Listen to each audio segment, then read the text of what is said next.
ደህንነትን ማሳየት ክብር ይመስላቸዋል። የኢትዮጵያ ታክሲ ሾፌር ከኤርፖርት ሰው ሲቀበሉ መርዶ ይናገራሉ። ሀገሬ ናት፣ እኔ ባላገኝ የሚቀጥለው ሰውዬ ይጠቀማል ብሎ አስቡ። አሩባ አነሆባ ጃሉሪያ ሰኩምባ በጠላቴ ላይ ሰይፍ ይሰካ፣ በእኔ ላይ በረከቱ መጥቶ ይሰካ። ብር ላርግልህ፣ ዶላር ላርግልህ? ዶላር አርገው እንጂ አትድብኝ እባክህን የኔ ልጅ፣ ከጉያ አትውጣ። ስንገፋፋ ሽንቁራችን ይሰፋል። አንድ ላይ ሆነን ሀገራችንን ከከፍታ ላይ እናስቀምጥ። ኢትዮጵያ ለዘላለም ትኑር። ሰላምና ጤናን በያላችሁበት እመኝላችኋለሁ። ይህ ጊዜ የተሰኘ ፕሮግራማችን ነው። እንደተለመደው አዳዲስ የቪዲዮ ርዕሰ ጉዳዮችን ይዘን መተናል። የሶሻል ሚዲያ ውሎ ምን ይመስላል የሚለውን አብረን እንቃኛለን። አዳዲስ እየወጡ ያሉ ቪዲዮዎች አሉ። ሁላችሁም እንግዲህ እንደተለመደው ይህንን ቤት ሰብስክራይብ እያደረጋችሁ ከኛ ጋር እንድትቆዩ በአክብሮት ስለምንጋብዘው የላይክ ምልክቷን እንዳይረሳ፣ እንዲሁም ደግሞ የደውል ምልክቷን እንድትጫኑ ቪዲዮዎችን በምንለቅበት ጊዜ በፍጥነት ወደ እናንተ እንዲደርሱ ማድረጋችሁን እንዳትዘነጉ ለማለት እንፈልጋለን። ወደ ዛሬው ቪዲዮዎቻችን አልፈናል። እናንተ ግን ሰብስክራይብ ማድረጋችሁን እንዳትዘነጉ። ወደ ዛሬው ቪዲዮዎቻችን እንለፍ። የሙዚቃ ሰዎች፣ የፊልም ሰዎች ኢትዮጵያ ውስጥ እኮ አይተህ ከሆነ ሀዘኔታን ለመፍጠር በጣም በቆረቆሰ ቦታ ላይ፣ በደከመ ቦታ ላይ ነው ክሊፕ የሚሰሩት። ደህንነትን ማሳየት ክብር ይመስላቸዋል። ግን ሆሊውድ እንዳየኸው በአንዲት ስፍራ የሚፈጠረው ተአምር በተቻለ ከተማ ደግሞ ሲወጡ ከተማውን ዘግተው የሚያሳዩቸው ፎቆች፣ የሚያሳያቸው ሰፈሮች እነሱን እንድናደንቅ እንድንወድ፣ ካለ እነሱ ትልቅ እንደሌለ እንድናስብ በከፍተኛ ደረጃ አእምሯችን ላይ ስራ ሰርተዋል። የኢትዮጵያ ታክሲ ሾፌር ከኤርፖርት ሰው ሲቀበሉ መርዶ ይናገራሉ። ምንም ሳይከፋቸው ሲምፐቲ ለመፍጠርና የሆነች ትርፍ ለማግኘት ብዙ ነገር ስራ የለም እኮ ተቸገርን እኮ እንደዚህ ሆና ይላሉ። ሰውየውን እያስፈራሩት እያስደነገጡት ሆቴል ሲደርስ ከሩሙ እንዳይወጣ ነው የሚያደርጉት።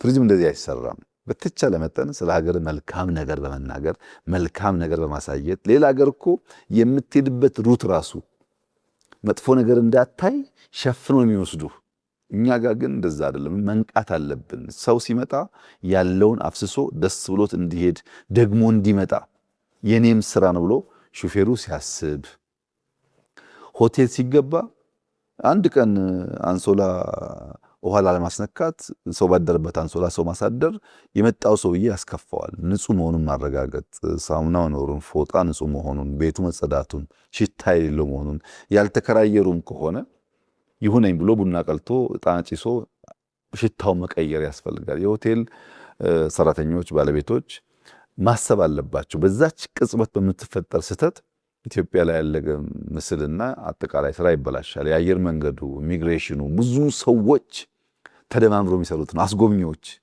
አስጎብኚዎች ይፍጨረጨራሉ። የነሱ ብቻ ግን በቂ ያለም ሁላችን እንድናግዛቸው እነሱም እንዲበረቱ የነሱ ሚና ከፍተኛ ነውና ሁሉም ሰው በኔነት ስሜት ሀገሬ ናት፣ እኔ ባላገኝ የሚቀጥለው ሰውዬ ይጠቀማል ብሎ አስቦ የጋራ ተጠቃሚነትን ታሳቢ አድርጎ የሀገርን መቀየር ታሳቢ አድርጎ ከሰራ በእርግጠኝነት ኢትዮጵያ ውስጥ ቱሪዝም ከፍተኛ የሆነ ውጤት እናገኝበታለን። በውጭ ለሚኖሩ ኢትዮጵያውያንም በዚሁ አጋጣሚ ማስተላለፍ የምፈልገው መልእክት አንደኛ ሀገራችሁን እወቁ። ብዙዎቻችን አናቅም በእርግጠኝነት። እናንተም ካልቻላችሁ ልጆቻችሁ ይወቁ። ያወቃቸዋትን ኢትዮጵያ በልኳ መግለጥን ተለማመዱ። በልኳ በሚገባት ክብር ልክ መግለጥ ልመዱ። መንግስት ላይ መች ይችላል፣ ፖለቲካ ላይ መች ይችላል፣ ግለሰብ ላይ መች ይችላል። ሀገር ግን ሀገር ናት እና የሀገርን ኢሜጅ የሀገርን መልክ በሚያበላሽ መንገድ አንሂድ። እንሰልጥን፣ እንንቃ። ድሃ ያደረገን ድንቁርና አይደለም፣ ድሃ ያደረገን አለማወቃችን አይደለም፣ እንድንበለጥ ያደረገን የአመለካከታችን ፍሬ አይደለም። አመለካከት ቢቀየር፣ አስተሳሰብ ቢቀየር፣ ብንነቃ፣ ዓለም የሰለጠነበትን ዓለም ያደገበትን መንገድ ብናቅና ብንሰራ እኛ በህዝብ ቁጥር ከፍተኛ ወጣት ያለው ዲጂታል ሳቪ የሆነ ትውልድ የተፈጠረ ያለበት ሀገር፣ ብዙ ቅርስ፣ ብዙ የሚታይ ነገር ያለበት ሀገር ነው። ደክመን ለፍተን ለልጆቻችን መልካም ነገር መተው እንችላለን። ግን ለአንድ ወገን የሚሰጥ ኃላፊነት አይደለም።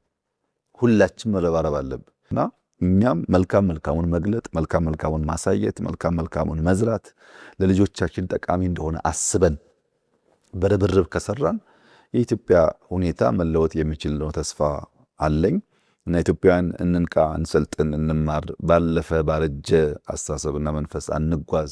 አዲሱ እሳቤ እያንዳንዷን ነገር በተቻለ መጠን ወደ ገንዘብ ለውጦ ዜጋን ሀገር መጥቀም መቻል ነው። በዛ እሳቤ ሁላችን ከተረባረብን መልካም ይሆናል ብዬ አስባለሁ። ጅማሮቻችን በጣም ጥሩዎች ናቸው። የነቁ የሚተጉ የሚለፉ ሰዎች አሉ፣ አንተን ጨምሮ። እነዚህ ሰዎች ተበራክተው ኢትዮጵያን በልኳ ገልጠን የሚገባንን ጥቅም እንድናገኝ በጋራ መረባረብ አለብን። እንስራ፣ እንልፋ፣ እንድከም። የድካም የላባችን ውጤት ያማረ መሆኑ አይቀሬ ነው። እስካሁን ያየነውም ይሄ ነው። የሚቀጥለውም እንደዚሁ ያማረ እንደሚሆን ምንም ጥርጥር የለውም ለማለት እወዳለሁ። እጅግ አድርጌ አመሰግናለሁ። ክቡር ጠቅላይ ሚኒስትር የሰጡትን ነገር ሰምቼ እንደ አንድ ዜጋ እንደ አንድ ወጣት እኔም ያለኝን ስሜት ዝም ብዬ ስሰማው እንደው አይመለከተኝም፣ ይሄ ፖለቲካ ሀሳቢ ነው ደግሞ የተናገሩት ጠቅላይ ሚኒስትር ነው ወይ ደግሞ እንዲያ ነው ብሎ ማለፍ አልፈለግኩም እና ወደ እናንተ መጣሁት ይህንን ቪዲዮ።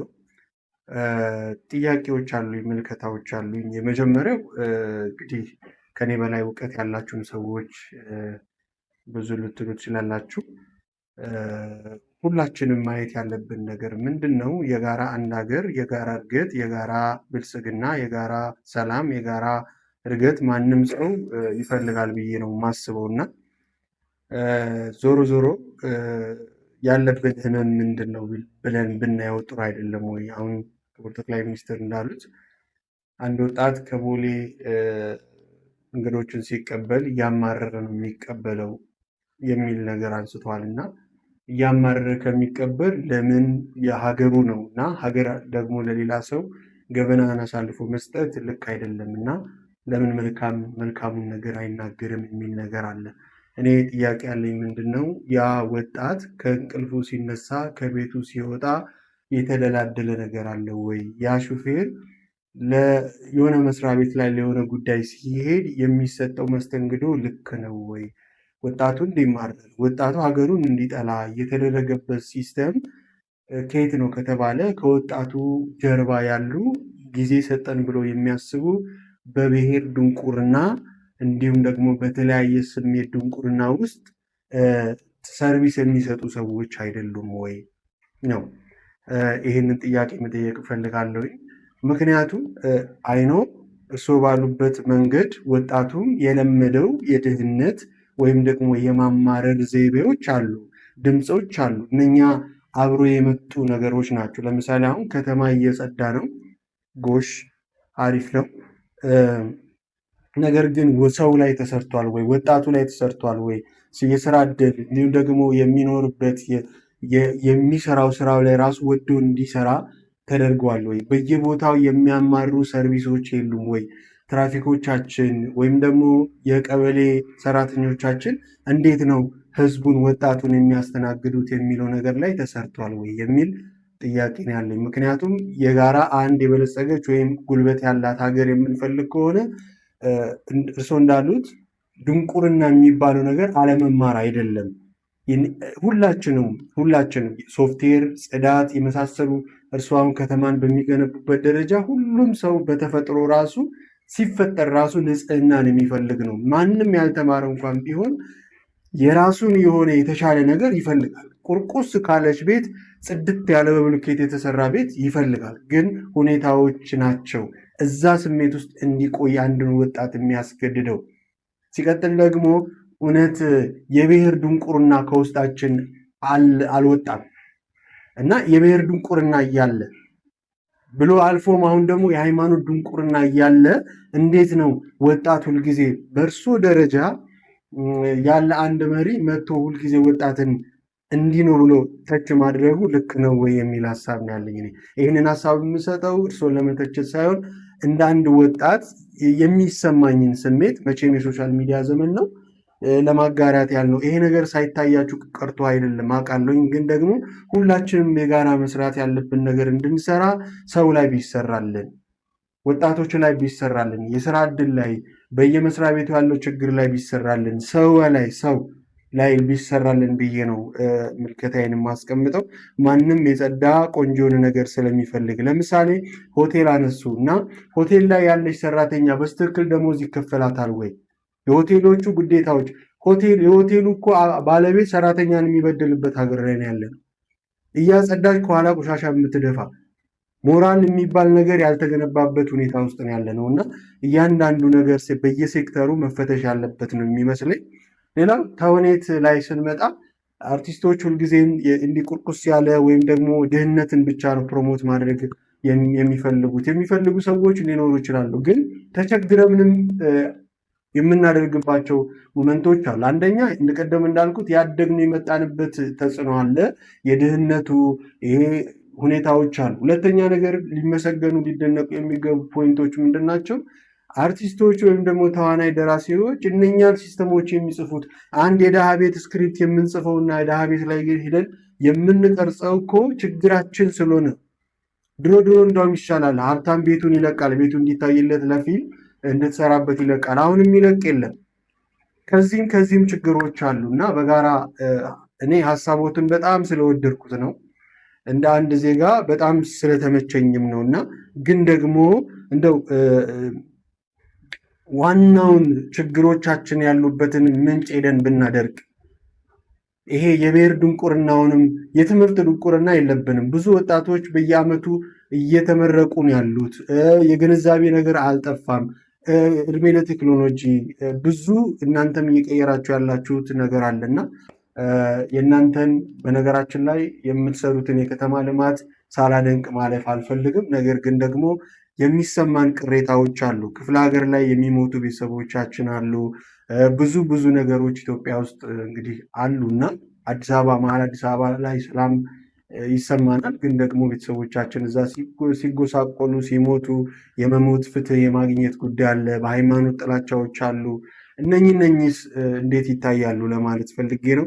እናንተም ያላችሁን ሀሳብ አስተያየት አስቀምጡልኝ። በስተመጨረሻ የምንኖርባት ኢትዮጵያ እኮ በሃይማኖት እንኳን ስም በዚህ አይነት መልኩ ወጣትን የሚያደነዝዙ ከፊት ከኋላ ቀድሞ ግራ የሚያጋቡ እኮ ትውልድ እየተፈጠሩ ነው። ይህንንስ እንዴት ማየት አቃተን ለማለት ፈልጋለሁ። እጅግ በጣም ሚሊዮን ብሮችን ያሳየኛል። እርሶ ጋር የሚፈልገውም አንዱም እሱ ነው። ለአገልግሎት ቅባቱን የምትፈልጉት ለሱ ነው። ዛሬ የእርሶን ሚሊዮኖች አስለቅቃለሁ። አሩባ አኖሆባ ጃሉሪያ ሰኩምባ በጠላቴ ላይ ሰይፍ ይሰካ፣ በእኔ ላይ በረከቱ መጥቶ ይሰካ። ያው እግዚአብሔር ፊት ነው ብነግርህ 10 አየሁ 10 ብር ላርግልህ ዶላር ላርግልህ? ዶላር አርገው እንጂ ታምናላችሁ? የሚገባ እኔ አምናለሁ። እኔ በተአምራት አማኝ ነኝ። ራሴም የሚከተለኝ ተአምራት ነው። ኑሮ የራሱ በተአምራት ነው። አሁን ገንዘቦች ወደ አንተ እንዲመጡ ታርቻለሁ። በኢየሱስ ስም ስልጣን ያንተን ነገር አስለቅቄያለሁ። በናዝሬቱ ጌታ በኢየሱስ ስም አሜን። ፋይናንሻል ነገር ተቀይሯል። አሜን። ፋይናንሻል ነገር ተቀይሯል። ተቀየረ በል። ፋይናንስ የተቀየረ በል። ፋይናንስ የተቀየረ በል። እኔ ብዙ ጊዜ የሃይማኖት ጉዳዮችን ወደ ሚዲያ ይዤ መምጣት አልፈልግም። ነገር ግን ወጣት ሽባ የሆነበት ብዙ መንገድ አለ። ሰው ሳይሰራ ይበለጽጋል ወይ ነው መጽሐፍ ቅዱስም አንድ ሰው ተነስቶ እንዲሰራ ነው የሚያዘውና በዚህ ልክ ብር እሸልማለሁ ዶላር ይሁንልህ ገንዘብ ይሁንልህ የሚባልበት ሁኔታ ውስጥ እኮ ነው ያለ ነው እና ወጣትን ሽባ ያደረጉ ብዙ ነገሮች እያሉ እነኙን ነገሮች ሲስተሞች ማስተካከል እያለብን እንደው የወጣን ድንቁርና ኦር ደግሞ ድንቁርናን ስንተች ድንቁርናን በምን አይነት መስመር ውስጥ ነው ግልጽ ቢደረግልን። ያሁን ደንቆሮ ነው ሰው ሲለኝ ደንቆሮ የሆንኩበትን ነገር ነግሮ ቢያስተምረኝ ጥሩ ነውና ለወጣት የተመቻቸ ነገሮች ላይ ቢኖሩ በዚህ በኩል በሃይማኖት፣ በዛ በኩል በፖለቲካ፣ በዚህ በኩል በኑሮ ውድነት እንዴት ላንደነቁር እንችላለን የሚል ነገር ነው ያለኝ ሀሳብ እና በተመሳሳይ ደግሞ እጅግ በጣም በሚገርም ሁኔታ ይህንን ወጣት እስቲ እንስማው ቤተሰብ። እስኪ አሁን ይሄንን አስቡ። አዲስ አበባ ከ500 ትምህርት ቤቶች ፋንታ 8 ትምህርት ቤቶች ብቻ ቢኖሯት። በነገራችን ላይ ይሄን አስተውላችኋል? በየጠዋቱ አዲስ አበባ በተለያዩ ትምህርት ቤት ዩኒፎርም በለበሱ ተማሪዎች ትሞላለች። ከ500 በላይ ትምህርት ቤቶች፣ ከ500 በላይ ስርዓቶች እና ከምንም ነገር በላይ ከ500 በላይ ዓለማት እና ምናልባት ይሄ ነው ጥያቄው፣ አንድ ሀገር በስንት የተለያዩ ዓለሞች ውስጥ ልጆችን ማሳደግ ይችላል? እስቲ አስቡት። 2 ልጆች፣ አንድ ሀገር፣ አንድ ከተማ፣ አንድ ባንዲራ፣ ነገር ግን 2 የተለያዩ አይነት ዓለሞች።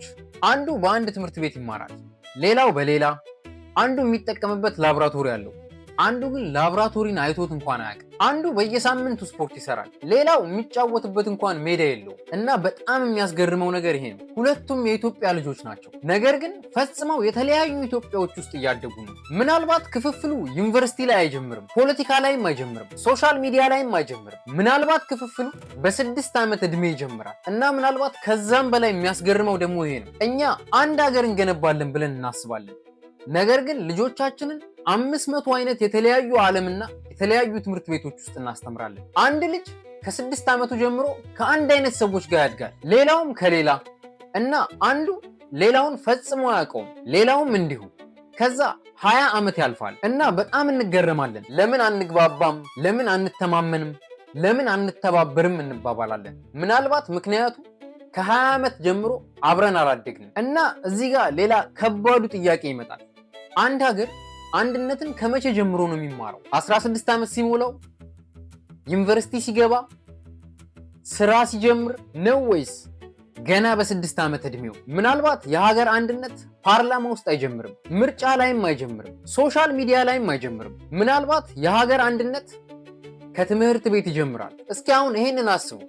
አዲስ አበባ ከ500 ትምህርት ቤቶች ፋንታ 8 ትምህርት ቤቶች ብቻ ቢኖሯት፣ አይ ትንንሽ ትምህርት ቤቶች አይደሉም፣ ትልልቅ የሰው ልማት ከተሞች። እስቲ አስቡት፣ ሰኞ ጠዋት ነው፣ ፀሐይ ገና አልወጣችም፣ ነገር ግን ከተማዋ ቀድማ ነቅታለች። በሺዎች የሚቆጠሩ አውቶቡሶች በሁሉም አቅጣጫ፣ በሁሉም ሰፈር፣ በሁሉም መንገድ። አንድ ልጅ ከቦሌ፣ አንድ ልጅ ከኮልፌ፣ አንድ ልጅ ከአቃቂ፣ አንድ ልጅ ከየካ እና አንደኛው ደግሞ ከጉለሌ፣ ሁሉም ወደ አንድ ቦታ እየሄዱ ነው። አንድ ስርዓት፣ አንድ ደረጃ እና አንድ እድል ለሁሉም ተማሪዎች። ከዚያ በሩ ይከፈታል። ትምህርት ቤት አይታይም፣ ትንሽዬ ከተማ ነው። ላብራቶሪዎች፣ ቤተ መጻሕፍት፣ የእግር ኳስ ስቴዲየሞች፣ የባስኬትቦል ኮርቶች፣ የሮቦቲክስ ማዕከላት፣ የሙዚቃ ስቱዲዮዎች፣ የምርምር ማዕከላት እና የቴክኖሎጂ ላብራቶሪዎች። እና ለመጀመሪያ ጊዜ በኢትዮጵያ ምናልባት ልጆች ለፈተና አይማሩም፣ ለህይወት ይማራሉ። ሶሻል ሚዲያ ለውጥ አያመጣም ብላችሁ የምታስቡ ሰዎች ካላችሁ በጣም ተሳስታችኋል። በዚህ ቪዲዮ ተነስተን ሀገራችንን መቀየር እንችላለን። ፎሎ ማድረግ አይረሳ። ሚሊዮኖችን እንደሰማነው እንግዲህ ነው፣ በንጽጽሩ እንደሰማነው ነውና የእርሶ ያሉት የውስጦት የምር የሚደነቅ የኢትዮጵያን ትንሣኤ የሚያዩበት አይን፣ ለወጣቱ የሚፈልጉት አቅጣጫ፣ አሁንም የመጣው እንግዲህ ሳይንስ ሙዚየምን ጨምሮ ብዙ ነገሮችን አይተናል፣ ተደንቀናል፣ ምን ብለናል። እና ግን እርስዎ ብቻ አንድ ኖት። ከስር ያሉ ሲስተም በደንብ መሰራት አለበት፣ ሰው ላይ መሰራት አለበት፣ የሰው ነፃነት ላይ መሰራት አለበት ብዬ አስባለሁ። ወጣት፣ እኔም እንደ ወጣት፣ ሌሎችም እንደ ወጣት፣ አሁን የምሰማነው ወጣት ለሀገራችን ለራሳችን እድገት የምንፈልገው ዓለም ከደረሰበት የቴክኖሎጂ ከፍታ በላይ መድረስ እንችላለን። እምቅ የሆነ እርስዎ እንደሚሉት አቅም አለ፣ ልክ ነው። ግን ደግሞ ሲስተሞቻችን ተስተካክለዋል ወይ፣ ፍትሐዊ የሆነ መድረክና አካሄድ አለ ወይ የሚለው ነገር እጅግ በጣም ልንጠያየቅበት የሚገባ ነው። ግራ የሚያጋባ ትውልድ፣ ከመማር ይልቅ አለመማርን እንዲመረጥ የሆነበት ትውልድ ላይ ያለን ሲስተም ላይ እየሄደን እናንተ እንደ አባት ሲስተም ላይ እየሄዳችሁ የሚመለከታችሁ ቦታ ላይ ብትሰሩና ወጣቱን ብታሳትፉ የተሻለ ነው ብዬ አስባለሁ። ሌላው እንግዲህ ሰው እንዳይሞት መደረግ ያለበት ፖይንት ነው። እሱም ነገር ላይ ለማንሳት እንፈልጋለን እና ሁሉም ሰው ነፃነት ቢኖረው የተሻለ ነገር ቢኖረው፣ ለምሳሌ አንድ ፊልም ሰሪ እንደ ፊልም ሰሪነታችን እናንተ የገነባችሁት አሁን ኮሪደርም ይሁን ሌላም ይሁን የመስራት እድሎች ቢመቻቹልን፣ ታዋቂ ሰዎች ሲሆኑ ብቻ እምነት የሚጣልባቸው የሚታወቁ ሰዎች ብቻ ወደፊት መጥተው ጉባኤዎች ላይ የተለያዩ ነገሮች ላይ ሀገራዊ ነገሮች ላይ የሚሳተፉ እድል ነው ያለው አሁን። ነገር ግን ሁሉም ወጣት መሳተፍ የሚችልበትን መድረክ ቢዘጋጅና የፖለቲካ እሳቤ፣ የብሔር ድንቁርና እሳቤ፣ እርስ በርስ የመነካከስ እሳቤዎች ጠፍተው እኔ አሁን ተነስቼ የእርሶ መድረክ ላይ ብገኝ ማን ምን ይለኛል ብዬ የማሰብበት ጭንቅላት ሳይኖር በነፃነት የእርሶ መድረክ ላይ እርሶ የሰሩት ቀበናውን በጣም በሚያስደንቅ ሁኔታ ተገንብቷል። ስንት ቲክታከር ሄደዋል፣ ስንት የሚዲያ ኢንፍሉዌንሰሮች ሄደዋል። ጥያቄ ነው እና ስለዚህ የምንሰራውን ልማት ተቀቡልነት ህዝብ ውስጥ እንዲኖር ያኔ ሲመጡ እንደደገፍንና ለእርሶ ሆ ብለን እንደወጣን አብረን ወጥተን አብረን ሰርተን ሀገራችን እንድንቀይር ከተፈለገ ታች ላይ ያሉ ስራዎች መስተካከል አለባቸው ብዬ አምናለሁ እና እርሶስ ይህንን ነገር እንደው አይደርሶትም ብዬ አላስብም። እንደ ሚዲያ ትኩረት ቢሰጡትና ሰው ላይ እንዲሁም ደግሞ መሰረታዊ ነገር ላይ ብንሰራ ብዬ አስባለሁ። ብዙ ጭንቅ የሆነብን ነገር ስላለ ለማለት ፈልጋለሁ። ሌላኛው ቪዲዮችን ስናልፍ የምናገኘው እጅግ በጣም ልቤን የነካው ነገር ነው።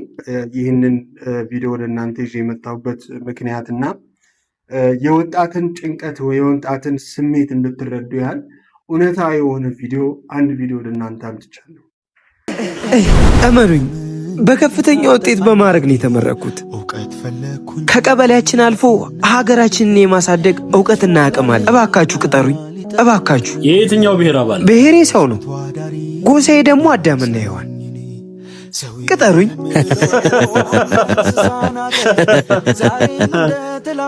ሰው ለሚባለው ብሔር ስራ የለም። አውሬዎች ናችሁ። ቢገባችሁ የኔ ፍላጎት ለእናቴ ቡና መግዛት ነው።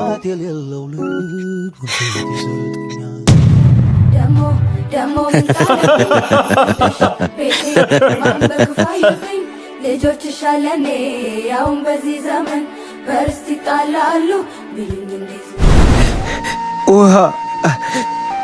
ውሃ ጠማኝ።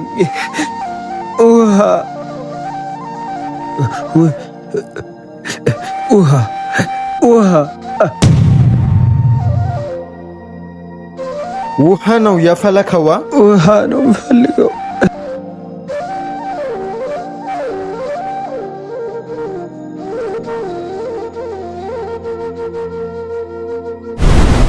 ልጄ እናቴ ልሂድ። የሚያፈሰውን ጣራችንን መጠገን አለብኝ። እሱም ማሳደስ አለብኝ። ሽንቁራችን ከቀን ወደ ቀን እየሰፋ ነው።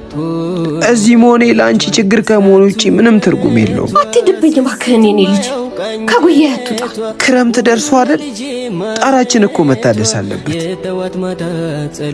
እናቴ ትልቅ ደረጃ ደርሳለሁ። ልጄ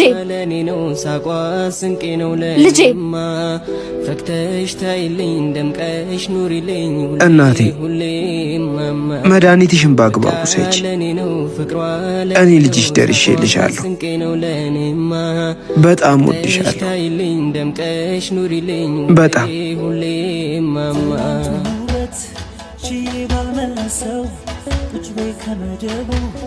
ጸጉርሽን ዳብሰው ሹሩባና ጉንጉን ሳዱላና ገፌት ለኔ ሲል የጠፋው የታለንችው ጉንጉን ገፌት ቁንጮ ተመርጠሽ ስትሰሪ ሹሩባን ከጋሜ ቃሬን ከሳዱላ ስትዘሪ ሁሉንም መልከኛ ማረጉን አንቺ ኢትዮጵያ ካድሺ ማለት ነው። ጀግናዬ ብለሽ በማረግ መረቅሽ። ያኔ ኢትዮጵያ ያልኩሽ፣ ዛሬ ግን አልቻልኩም። ውሃ ጠማኝ። ያኔ ኢትዮጵያ እንዳላለ ዛሬ ግን አንቺ ኢትዮጵያ ብሎ ጠራሽ። ውስጡ እኮ ስለቆሰለ ነው።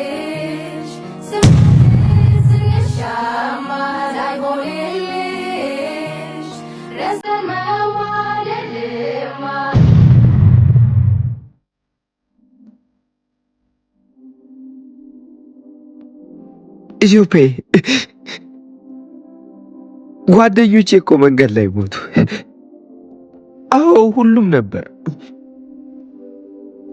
ልጆችሽ ተሰብስበን እየመጣን ነበር።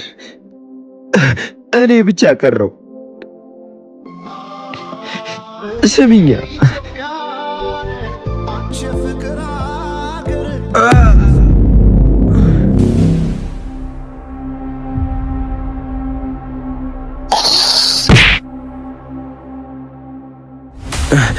ሀገሬ እኮ ናት።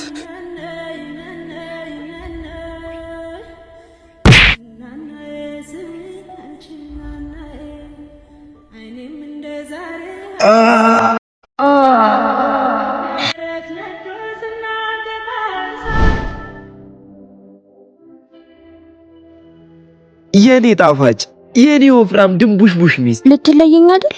ስሜን እንዳጠረ ነገ እኮ ጉዞ ልጀምር ነው። እባክህ አትሂድ። የጀበና ቡና ጀምራለሁ፣ በዛ እንኖራለን። አይ እንደዛም አይሆንም። የእናቴን ቤት ማደስ አለብኝ። ደግሞ አንቺንም ቢሆን አንቀባርሬ ማኖር አለብኝ። መሄድ አለብኝ። በቃ ልሂድ። ሚኪ ህይወትን አሸንፌ እንደመጣው ድል ባለ ሰርግ ነው ማገባሽ። ወድሻለሁ።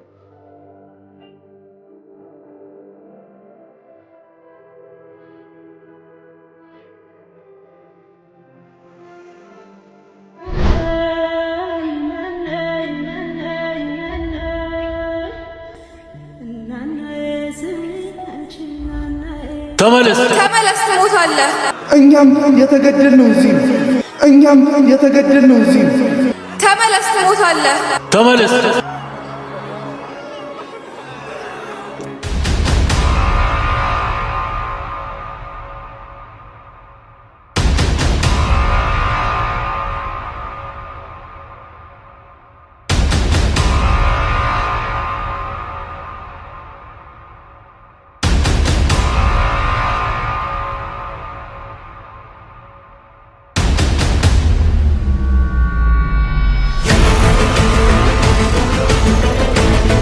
አይ ቤቱ እንደሆነ ያለ ሊፈርስ ልጄ ይሰራልኛል። ፈርሶባታል። አሁን ልጄ እኮ ደርሶልኛል። ልጄ ይሰራልኛል። አሁን ልጄ እኮ ደርሶልኛል። ልጄ ይሰራልኛል። አትሂድብኝ እባክህን የኔ ልጅ ከጉዬ ያቱ እናቴ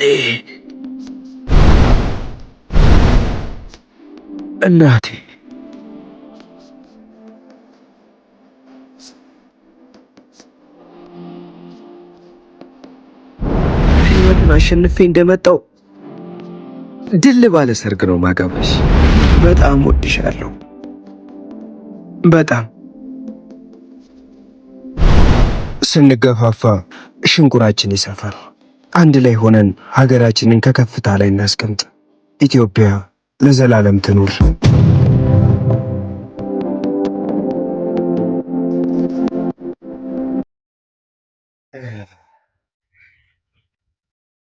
እኛ የምንፈልገው ሰላም ነው።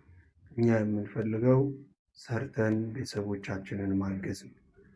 መሰደድ አንፈልግም። በየበረሃው ስቃይና መከራን አይተን መሞት አንፈልግም። እናንተም እኛ እንድንሞት አትፈልጉም። ግን ልንግባባ የሚያግባባን ነገሮች መፈጠር አለበት፣ ሰው ላይ መሰራት አለበት ብዬ አምናለሁና ወጣቱን የእኛን ልብ አዳምጡ። የምር ዊዛውት ፖለቲካ የምር ያለምንም አሳቤና አመለካከት እስቲ ተረዱ እባካችሁ። በቃ እኔ እንኳን በእድሜ አሁን ባለው እድሜ የተለወጠ ነገር ያየሁት በእርሱ ጊዜ ነውና ግን ደግሞ የሚሰራ መንገድና ወር ደግሞ መሰረተ ልማት ብቻ ሳይሆን እኛ ላይ መሰራት እኛም መቀየር አለብን ብዬ አስባለሁ። በብሔርተኝነትና በተለያዩ ስሜት ውስጥ ሁላችንም መጫረሳችንና ለዛ ዘመን የነበረውን ዋጋ እኔ መክፈል መቻሌ ያሳዝነኛል። ከሀገሬ በእነሱ ምክንያት መሰደዴ ምንም ይሁን ምንም ያለፈውን ዘግተን ወደፊት መራመድ አለብን ብዬ አስባለሁ እና አንድ ሀገር ነው ያለን እና እንዋደድ እባካችሁ ለማለት ነው። ስለተሰማኝ ነው። እናንተም ስሜቴ እንደምትጋሩ እርግጠኛ ነኝና በቃ እንደ ወጣቶችን መረዳት እኛም ድንቁርና ሳይሆን የምር ያለመማር ድንቁርና፣ የምር ሰዎችን ያለመረዳት ድንቁርና ሳይሆን ብዙ ነቀዝ የሆኑብን ተመርቀን ስራ ለመቀጠር ፈልገን የማንቀጠርበት በብሔር የምንገለልበትና መብታችን የማይከበርበት በእያንዳንዱ ቦታ ላይ ጥያቄዎች ያሉብን ብዙ ህመሞች አሉብንና እናታችን ታማለች፣ እኛም ታመናል ለማለት ያህል ነው። የዛሬው ፕሮግራማችን ይህን ይመስል ነበረ። የተወደዳችሁና የተከበራችሁ ውድ ቤተሰቦቻችን ስለተከታተላችሁ እናመሰግናለን። ይህንን የዛሬን ድምፄን ሁላችሁም እንደምትጋሩኝ እርግጠኛ ነኝ። አከብሮታለሁ፣ ወዶታለሁ። ግን በቃ ያለኝ ስሜት ነው። በሌላ ፕሮግራም እንገናኛለን። ሰላም ሁኑልኝ። ወዳችኋለሁ። ሰላም፣ ጤናን፣ ፍቅርን በያላችሁበት እመኛለሁ። መልካም ቆይታ